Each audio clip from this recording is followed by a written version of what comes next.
The champ is here. The champ is here. Uh-oh. The champ is here. Here we go. The champ is here. The champ is here. Come on, David. The champ is here. Hey, The champ is here. welcome to Olympic Digest, Bobby. What up? What up? We're watching the Olympic trials going on up in the United States of America. Hey! Woo! We see a lot of champs coming through. Here we go. That record. Talk to me. It's hot. It's hot. Welcome to the third edition of the Olympic Digest with my main man, David, in the building. Payne TV in the house. What's good? That's right, Payne, a.k.a. the Speed Doctor, Mr. Blastoff himself. Holla at your boy, Blastoff, right to success. Dreams can come true. Speaking of that, you see I'm wearing the gold edition. The Olympic trials. I like that. I like that. Thank you. You know, the Olympic trials, you know, we're looking at a lot of different sponsors should be promoting that. Kleenex, because there's a lot of heartbreak. It's like a relationship. There is some heartbreaks. You know, there's some joys. There's all kinds of great moments and stories throughout the Olympics. But first of all, let's talk about Jawan Harrison, LSU. The young cat came off of NCAA and decided he wants to do a double, which hasn't been done since 1972, I believe. Share a little bit more about his body of work. So I actually wanted him to focus on one event, but because I think that he was so good that he,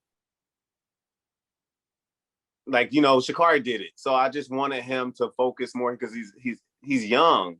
So I want him to focus more. You know, you get that opportunity early. You focus more on that one event and you try to, you know, make that team. I mean, well, the beautiful blend of the ability to do long jump and high jump is something rare. You know, some similarities of the biomechanics, but still a completely different event. To see him change the mindset from a long jumper to a high jumper, utilizing the gift of flight. Hello, Michael Jordan. You should be sponsored this young man. The gift of flight, right? To be able to double and be on the podium for both the long jump and the high jump and represent the United States. It's unbelievable. And it's such a young age and the energy that he brings forth. It's something, you know, the young generation, especially those basketball players. What year is he? Can't remember. I think he's like maybe 19, 20 or something. Right. He's young, right? Right. But right. It gives those other sports, volleyball players who say they got hops, to say, hey, maybe I can transition into one of those events and become successful with proper coaching and training, right? It's almost like and he also did that at NCAA's though, right? That's right. He doubled at the NCAA. So like I said, it's easier. I feel like it's easier for a sprinter to go and drop down from like the 4, the 2, or the 1 and do the double like in a cockerel, but it's still so hard to do more than one event.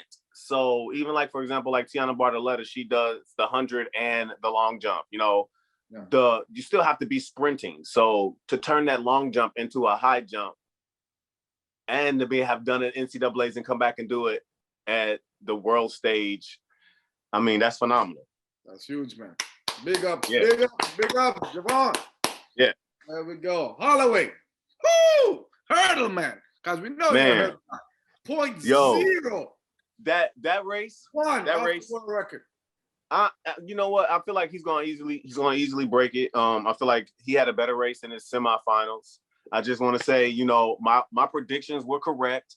My top 3 were correct. You know, anybody in the finals could have done it. I just feel like those 3, they were on a world team before, all 3 of them. So they're going to have great chemistry. And then also you have to live within that 13-0, 13-1 realm.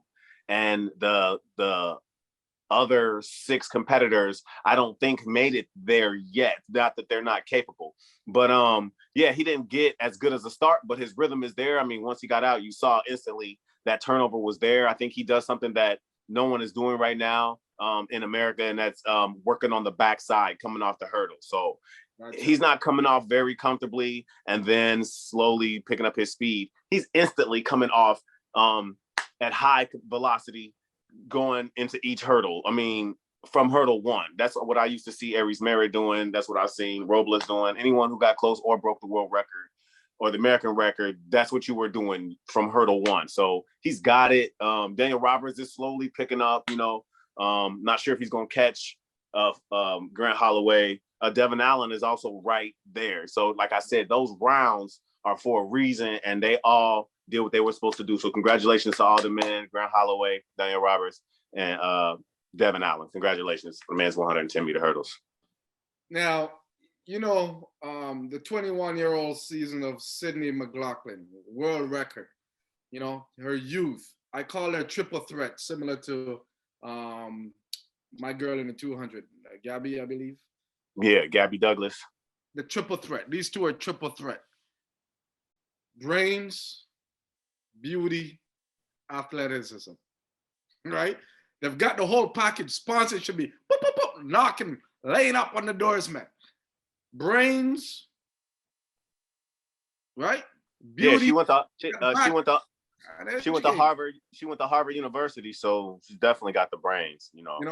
I saw her last year, and I said this girl got great potential once she get her fitness level back up to that standard.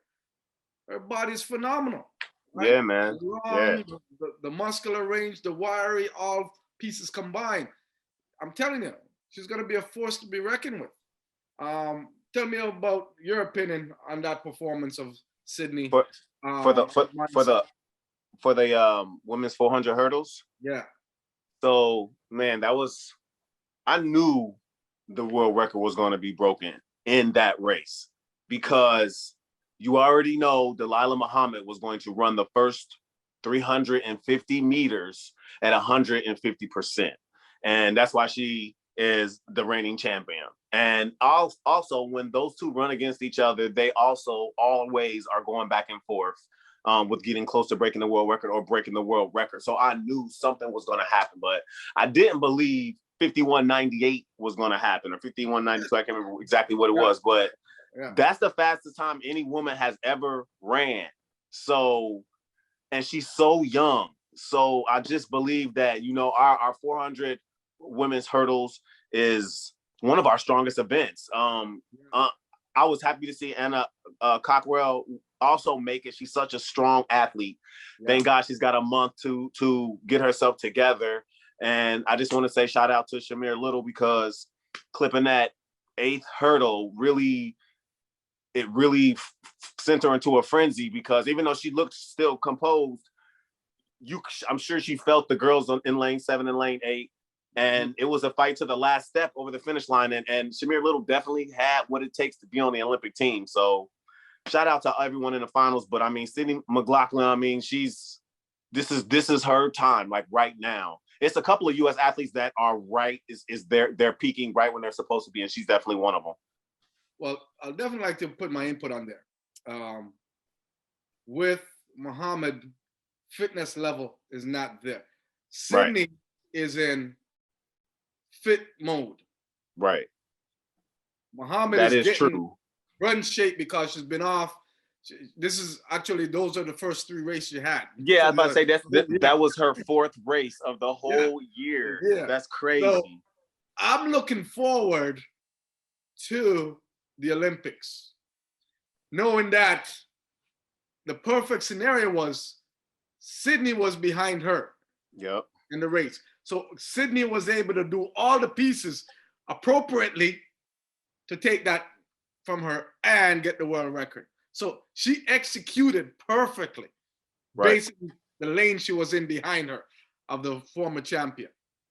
With that being said, it's going to create a new drama going into the Olympics because now Muhammad is seeing the work she has to put in over the next 3 to 4 weeks. Right.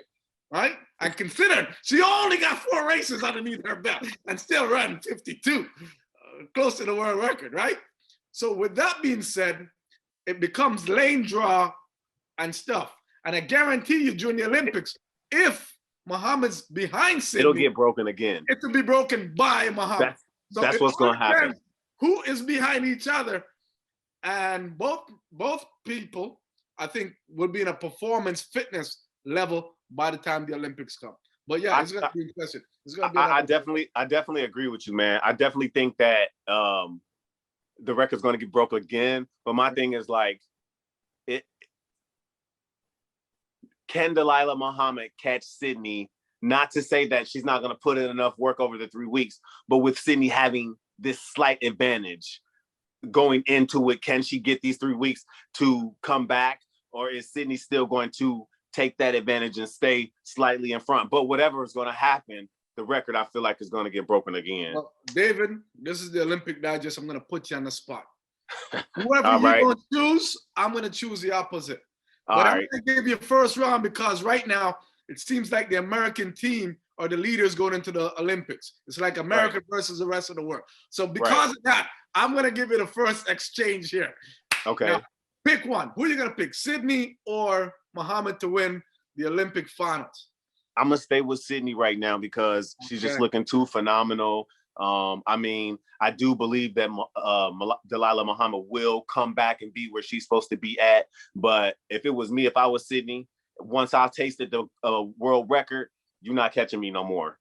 So that's it. That sounds like a great sponsorship by a food company. Once you get a taste of it, you can't let it go. Send it in. Deliver my food, baby. Now, that's exciting.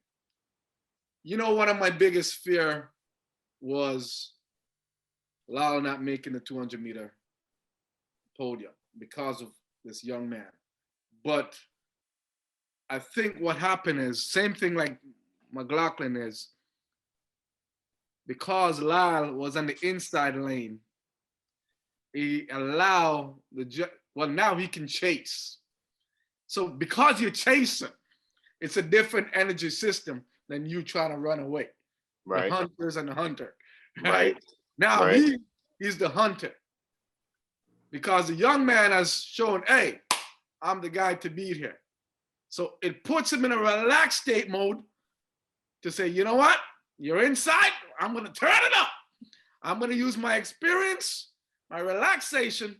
Although I'm not fit athletically yet, he's in shape, but he's not fit, right? And that was one of my concerns. Right. He's not at the level of fitness yet. Right. Because when he's fit, I know he's going to be unbelievable.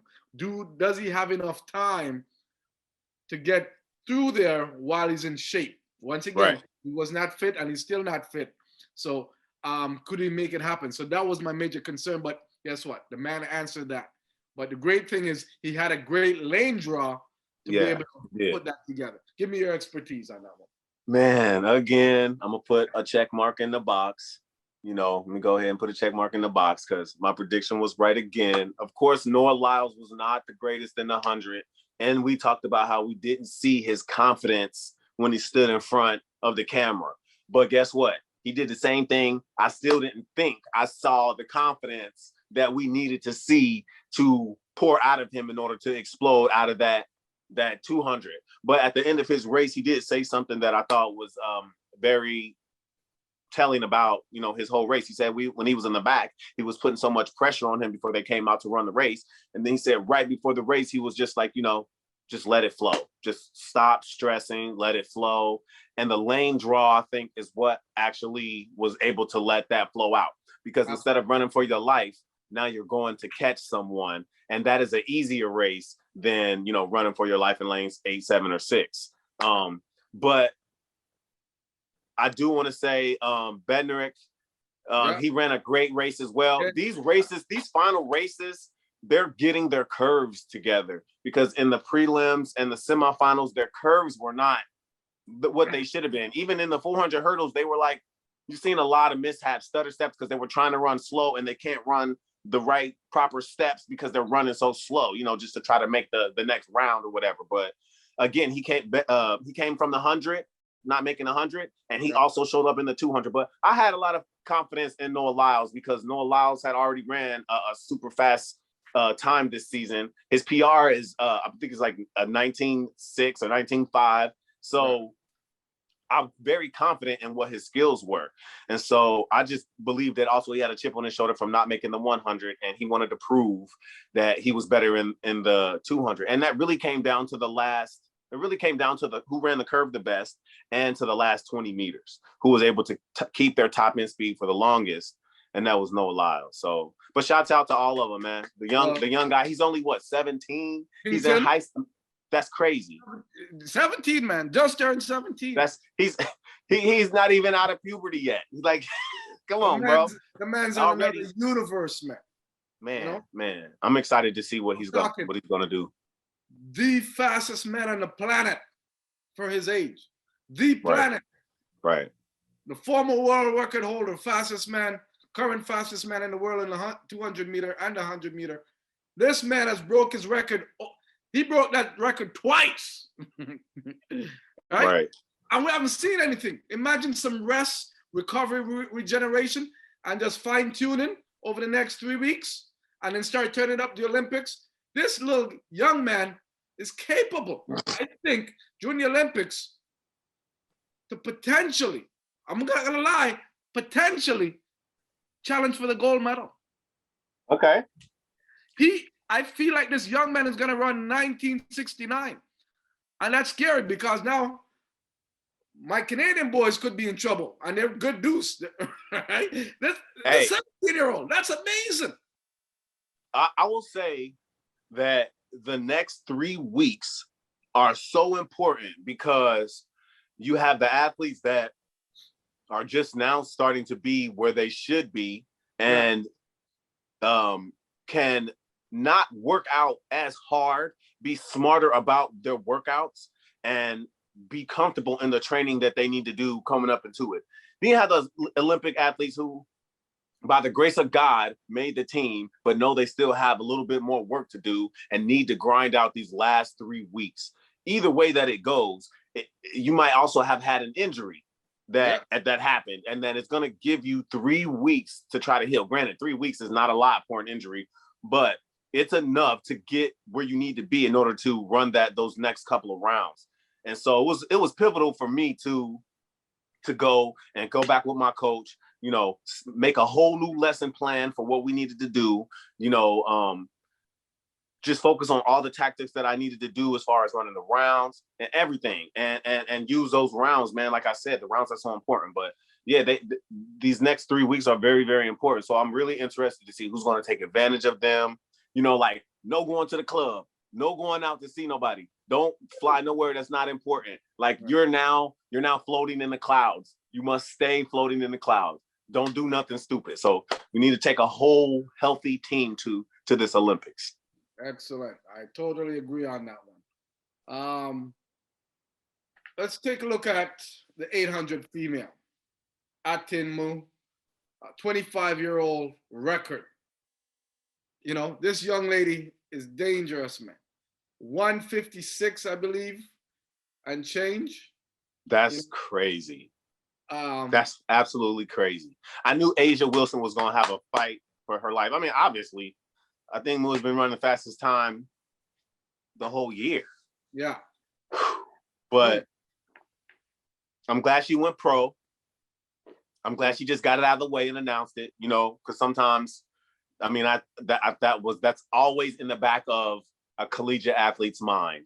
I'm also glad that, the athletes that are collegiate that are thinking about it, that didn't do it like right now. I think she did it because she was dominating the field, and that regardless of what happened, it was important for her to set her mind at ease before she went and did it. But I think the other athletes are still trying to figure out what they want to do, but didn't want to make that decision at such a heightened time, So I think that the way she ran the race too, she always runs such a good race. I think at the end, her true strength comes out because she just has so much left at the end that I just feel like most other women don't have. And for her to run 156, I mean, she's beating a lot of men. oh yeah, and definitely 155 is definitely on the books for her to accomplish in Tokyo, right? Yes, she's gonna have some competition. They just watch a little bit of the Ethiopian trials. You know, them girls are popping 156 and stuff over there. But it's a great position the United States is in for the first time to be able to have a chance to bring a gold medal home. Right. The United States. A topic that wasn't on the schedule that I probably wanted to touch on is all the young people that are in the NCAA school division down in the United States on scholarship and stuff. And you're doing such an excellent job. I always say if you're going to go pro or coming out of high school at that level, whatever sponsorship that you decide to have on board, please make sure it's within your sponsorship agreement that if these guys want to invest in you, there must be a portion of that investment that's dedicated to you. Academic education, Right? Make sure it's ironclad, it's locked in. Everything that they're doing, they put 100,000 or whatever that is in trust that you use towards your education because you're giving up that opportunity, right? So it's something I was able to do when I was younger, but I want to make sure these kids and these young ones and these management company, make sure you look up the whole picture. Education is the key to success. Sports allow doors and opportunities to open for them. But while you're doing that, I understand as an athlete, your time could be now. You're not guaranteed tomorrow. But if you're going to maximizing that, there's no guarantee for tomorrow. So if something should happen, the ironclad protects your education fund by that sponsor for the next 4 years. So when you're doing that, that's my advice to give to those management company, those athletes. And those athletes should be having a voice and making sure those people are working for you, right? Yeah, that's good advice. Not the opposite. So make sure whatever you want is in there and says, I'm not accepting any deals without this being in place. Right. So that's keep your team strong. Don't keep your team strong and keep your team small. Keep your team, everyone around you. Keep your team strong and small. Yep. Yeah, your 5-pit, your agent, your massage therapist, your coach. Your coach. Your nutritionist and your mentor. And whoever, your wife or whoever is the person who keeps you sane. Whatever you got, keep them close. Don't switch them up. You know, you wanna trust these people with your life. Yeah, pretty much. And with that, still, although you trust, still make sure you protect yourself along the way. Oh yeah, I mean, of course, at the end of it, you trust yourself the most and first, but you know, you keep your loved ones around you, help you stay on track. Advisors, and if you're not sure, exactly, talk to David and I. You know, absolutely, plenty of life experience and stuff, so we can help guide you. Awesome. Now we touch a little bit on the 200 meter, 800. The history, 400 meter hurdles. We touch a little bit on that. All right. Hey, another one bites the dust. Coming around the corner. Gabby Thompson. Put that on the inside. Yeah, the sweep. Hey. Woo! Everybody, here we go. David, are you ready? Are you ready for this? Hey! Olympic Digest, are you ready? Are you ready for this? David Payne, talk to me. We in the house. 200 meter females for. Go ahead. So man, we were talking about it a little bit before, but man, Gabby, she ran a phenomenal curve. To be honest with you, I know I was happy for Allison Felix in the 400, but I really didn't think she was going to make it in the 2. She just wasn't there yet. Like, that's another athlete that I'm excited for to see the 3 weeks, what's going to happen over her training. But Gabby Douglas was ready. She ran that curve in front of everyone and then turned it on afterwards. I mean, I there's no words. That was probably the best 200 meter race that I've ever seen a female run. And it's good to see because we already know that Shelly Ann Frazier is going to blast out the block. Oh yeah, I watched it. I watched the U.S. Jamaican trials. I saw Facts. And we also know Dana Asher Smith is going to also lay it down in the 200, and she also has a strong finish. So I was also happy to see Jenna Prandini. Jenna Prandini looked so good, man. Actually, Jenna was contesting Gabby at like the 150-meter mark. So I was confident that, I mean, their times were not that far off. So I was just confident that, you know, Jenna was going to come through. 89. Yeah. So third place ran well too. Third place ran well too. Khalid just held it down. 95, man. She should have locked it down, right? Right. These are like 1, 2, 3 potential at any championship could be 1, 2, 3. Right. Yep. Right. So Facts. all championship performance. Right. What I enjoyed, I'm always a big fan of Pandini. Her body of work, but to be able to, from rounds to round, and show championship performance made me very excited. Right. But I know lane draw and stuff is important. And based on the body of work, I saw Gabby was putting down Thomas, right? I'm like, this girl, she is fit. And she's ready for showtime. I think they put Jenna in the perfect same position that we talked about in the men's 200, right? Yeah. They put her right behind her. All she had to do, and I felt like City was in that position behind Delilah Muhammad. They put Jenna Prandini in that position behind Gabby. They put Noah Lyles in that position. Also the young man. If you're in 2 lanes behind someone you have to chase, you're in a great position, because if you do what you have to do coming off the curve, then, and you stay with that person, then you know that you're going to be somewhere in between greatness and make the team. Yeah. So my mindset is, and I could be wrong, but I'm really ever wrong, David. I think Gabby said, you know what? I've watched the movie. Catch me if you can. You know what I'm saying? You catch me if you can. Pandini is the favorite going into the final. Right? And Pandini is thinking, I'm going to play cops and robbers. I'm going to catch you. I'm going to put you, I'm going to lock you away. But one thing I think Pandini needs to adjust, especially going into the Olympics, if she's ever in that scenario. Your 50 has to be like running a 60-meter out the blocks to take control by the first 50 meters of the race. Right. And you got to close with the same urgency of that first 50 in the last 50. Right? Anyone, and especially now, I don't have to worry about the top end speed. Her, Shelly Ann, Pandini, Thomas, I don't have to worry about the top end speed.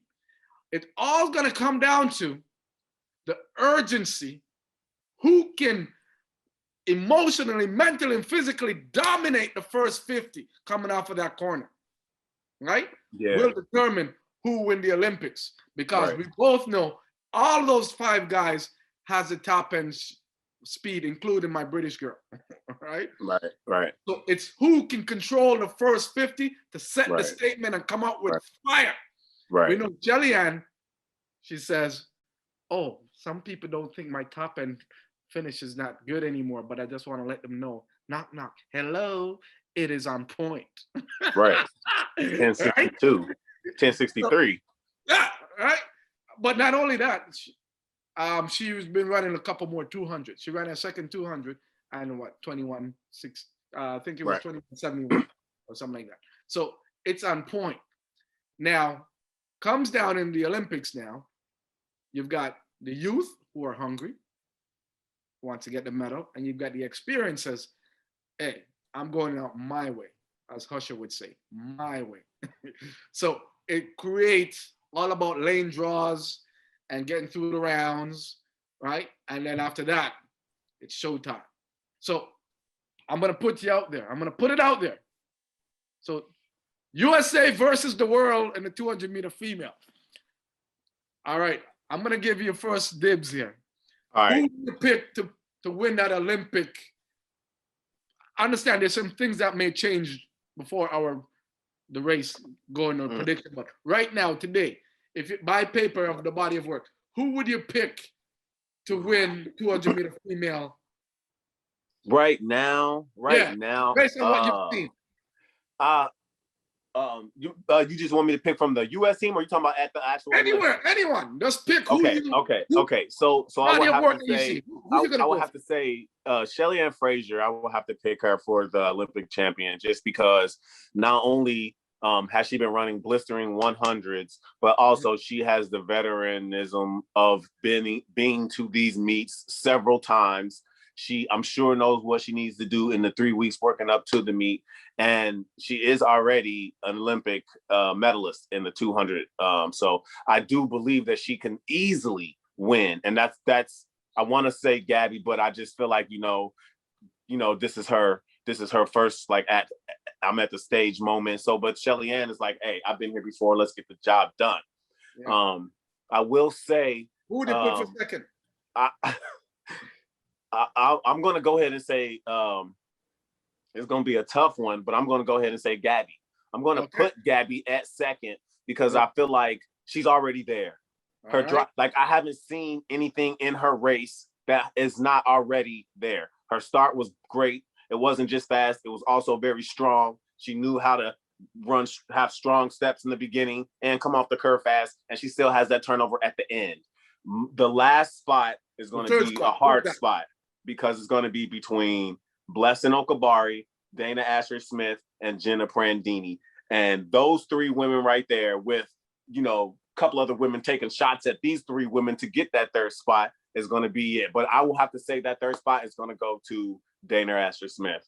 I haven't really seen Blessing Okabari run anything when she's under pressure. Yeah, I always see Blessing Okabari run these blistering times, but when she's calm and no one's around her, when she starts running against other people, and that doesn't mean she can't do it. Don't get me wrong, Blessing Okabari is a beast. But when I've seen her get around other women who can run these crazy times, she doesn't run as good as she does when she's alone. So that's why I put her down into possible contention for the third place medal, which also Jenna Prandini is capable of making. So you're giving me a tough situation. Right now, and we talk about the next 3-4 weeks, how important it is. I'm watching Eileen Thompson's body of work, and she's been going through injuries. This is just starting to get going. Based on watching her perform at the Jamaican trials. And she's like, I need about 3-4 more weeks to get it where I need it to be at. Woo! So, and she's one of them that's going to be taking shots at all these women. I'm going to say Jamaica 1-2. Okay. I'm giving the edge at the moment to Shelly. Alina Thompson second. Okay. Third spot I'm going to give to Gabby Thomas. Okay. So you don't have Dana Asher-Smith in there at all, man. Well, she'll be battling in the bronze. Right. So if she end up, and then what it comes down to a lane draw between her, Pandini, the Nigerian young lady, and Gabby. See, I'm gonna take it even further than that. It's gonna go to lane draw, and not even just lane draw, but if the heats are stacked. Because if they put 5 or 4 of the women in one heat, and then they let another or 1 or 2 of the other women just jog through, one of the women is going to get knocked out if the heat is not fast, based upon how the heat was stacked. We see that happen all the time. Once again, that's their mistake of inexperience. Hey, but also top 3 the rules, and you don't run for personal best. Yes, pop. You'll be out. But this the thing. Like you said, there are strategies. Now, I've never heard a strategy outside of semifinals that's run semifinals like the finals. Yeah. But with them running the semifinals like the finals, you also give up a little bit more energy when the finals comes. Yeah. So it's just going to be interesting, like you said, heats, lane draws, and all that stuff. And fitness, absolutely. Yeah, exactly. But thank you for your early prediction. If you're going to Vegas to put a bet, once again, these are only personalized expertise. So don't go empty all your bank account. But usually, I think we're backing about 90% on our predictions. 99. 99 over there. No, it's been exciting. I'd like to talk about the 5,000 meters. Okay. Fellows, what a performance. The gentleman who won, I love his tactic. And he shouldn't have let it out the bag at the U.S. Olympic trials. He says he ended up running out because there was some tumbling and pushing and shoving. And he's right. telling him, no, hey, watch this, right? The ability to be able to do all that. Keep your hands off him. Yeah, and then the last 100 meter is veering the guys I'm all the way to the right. And they ask making him, them run longer distance. You go, so they said, why you keep going out to the right? He says, well, for me to have a chance to dominate it, I have to make sure they go a longer distance and move over to my right. Right. Now he let that out of the bag. What do you think these guys are gonna do coming into the Olympic Games? Hey, it's gonna be a more physical race because they're not gonna let him push them out. But again, if you're in front, you ain't got to push nobody out. So. I know, but no, this is the foot speed now, the last 100. Right, true. Do you think a couple of his other people are gonna get together and say, hey, tell you what, either you or I, let's see if we can try to win it together. You take the right, I take the left, so there's no, and then we'll just boom. There's some strategy. Yeah. Well, you got to go into practice for the next 3 weeks, and you got to train different scenarios, right? To be prepared for anything that may happen. I would hope that he has another scenario after giving up his secret. I would have but said, I mean, after the Olympics, you can buy my book. right. How I won. Exactly. Yeah. But now you let the cat out the bag, say, so now the Olympic trials are over. And as I said, right now, on paper, US seems like they're ready to dominate all events with a couple exceptions, such as the women's 100, it's not a lock. The women's 200 is not a lock. It's not 100% lock when it comes to hurdles. The 110 man hurdles seems like a lock, but because it's a hurdle, it's not a lock.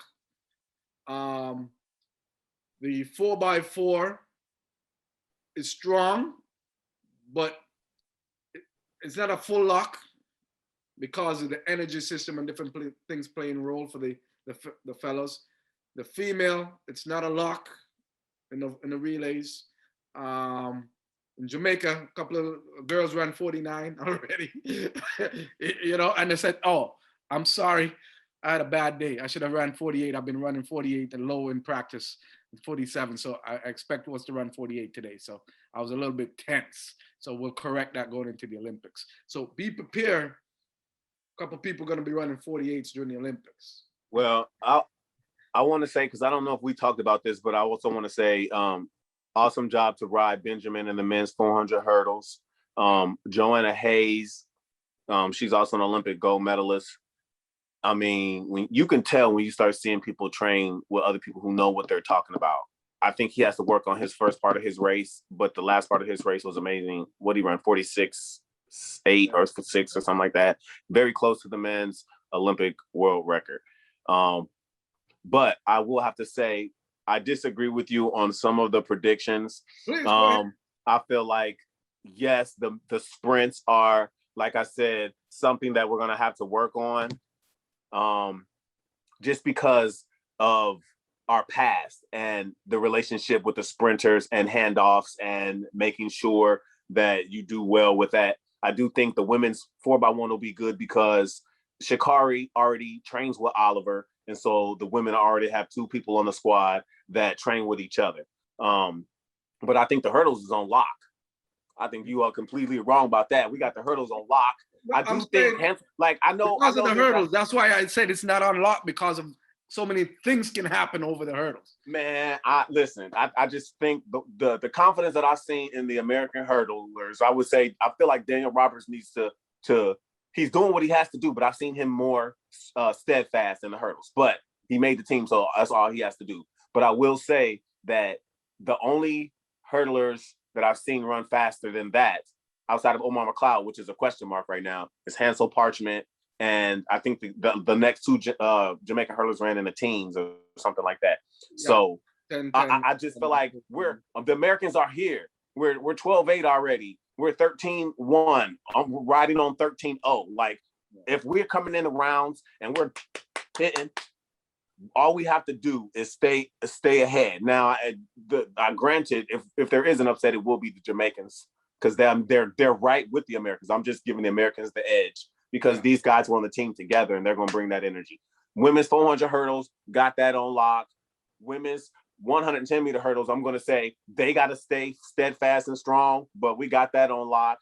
All three of them girls. I would say Christina Manning would be someone who I would just have to say she has the mindset, but she has to do what she needs to do in these next 3 weeks.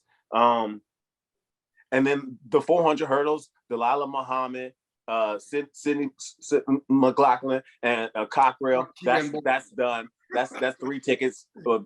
Give them their medals. And then Ryan Benjamin. I mean, everybody's chasing him. So that would probably be the one where we're not as strong.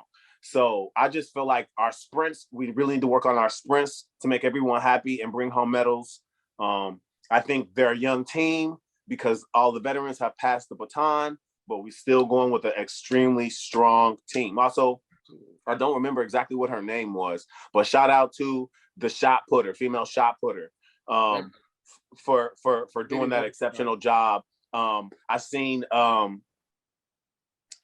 last year, the last Olympics, I can't believe if she was gold or silver, but Michelle, that also throws, and she had surgery, and she was talking about, how awesome and phenomenal the new shot putter women are. So, we don't really talk as much about the field events, but I wanted to give some light to them.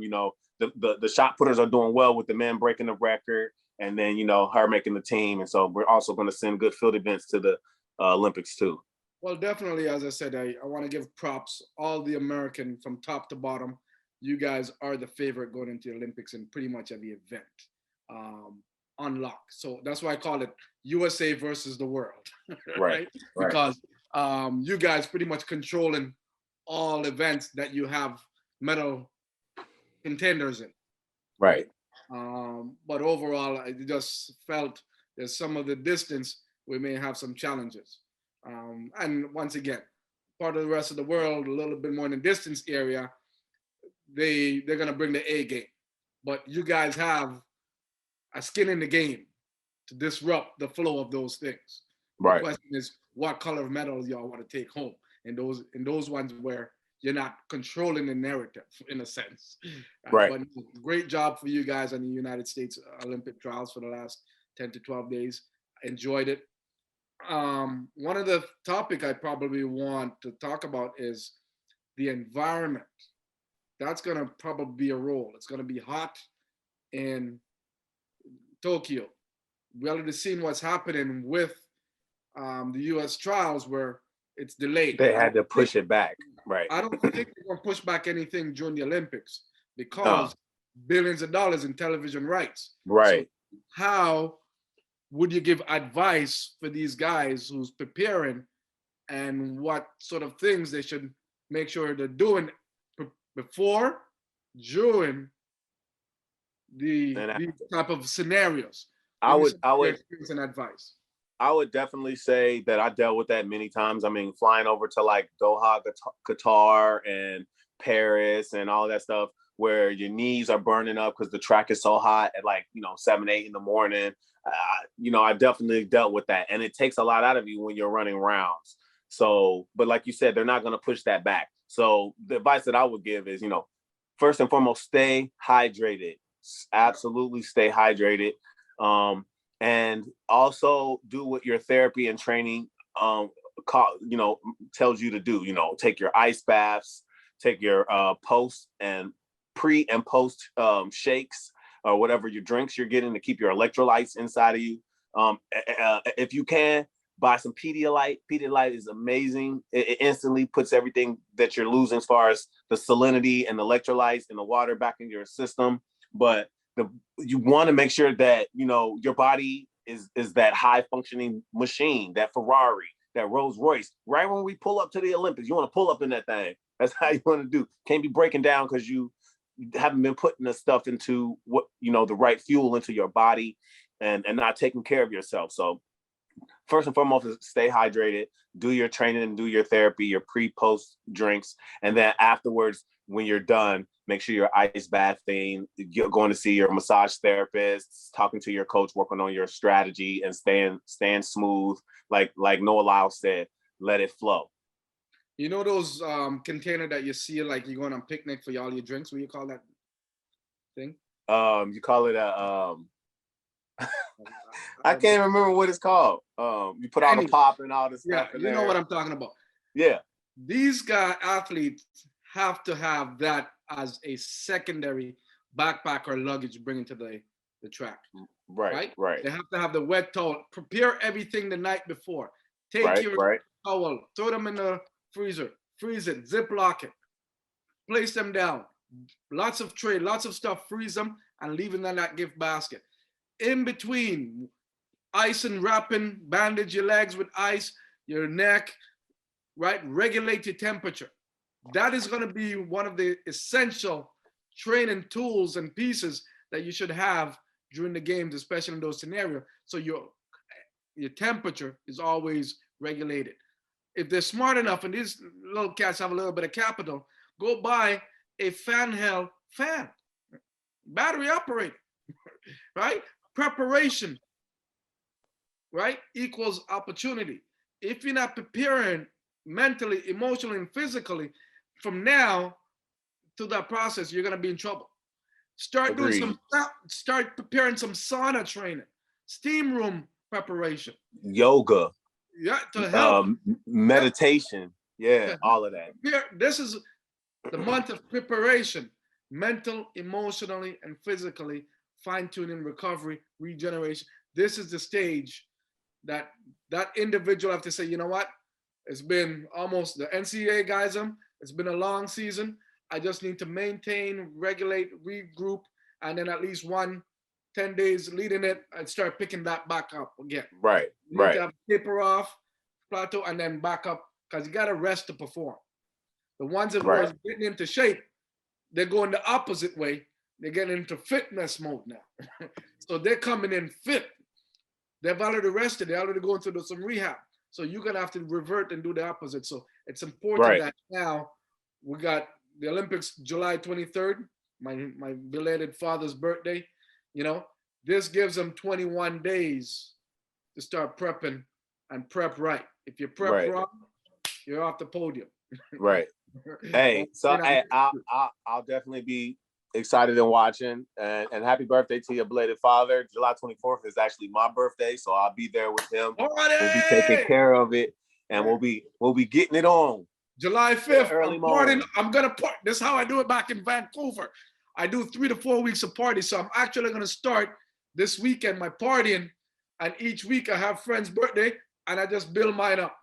And by the time your birthday, 24th, I got the Grey Goose keeping it loose. Well, I'll double shot you with that Casamigos tequila all day. Let's go. All right. But thank you. Great talk. Olympic night. Sir. We're looking forward to bringing you back more episodes during the Olympics. Each night and every night, we're going to come to you live and direct. David Payne. D Payne TV. Robert Esmie. Let's go. You know, I'm going to drop some T-Pain, so give me 1 second before we close out the show.